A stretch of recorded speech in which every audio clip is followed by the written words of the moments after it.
Basta kausapin mo lang siya. So, ikaw na ni Kim, yung nag-open ng conversation. Ako lang yung madaldal, yung magkukwento lang ako. Ano siya, good listener.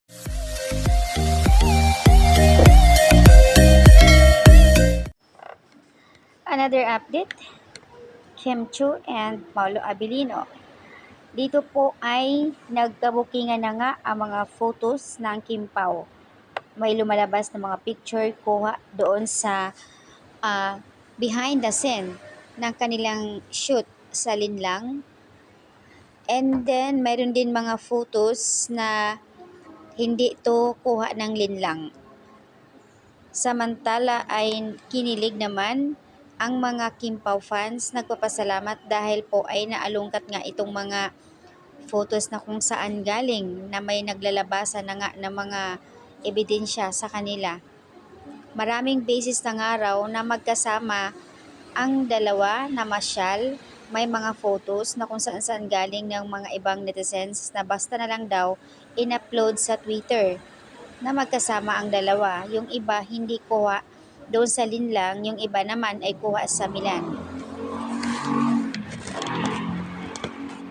Sa tingin pa lang ni Paulo kay Kim, talagang parang may something na. Long hair pa dito si Paulo Abilino. Yung tipong nagtitigan sila na hindi makapagsalita. Pero kinilig sila. At Kuya Paulo Abilino, ang pogi mo naman, wag ka masyado tumingin kay Kim.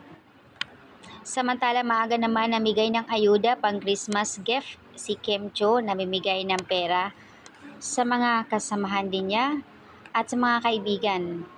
Grabe, ang bait pala ni Kimi. Super deserve niya talaga.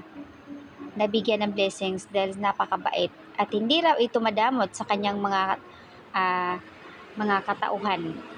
Kaya naman ay alagang-alaga si Kim dahil nga mismo ang kanyang mga personal na mga kasama talagang hindi pinabayaan at mahilig nga raw ito mamigay. Kaya daw ay deserve niya na mabigyan ng blessing. Napakabait.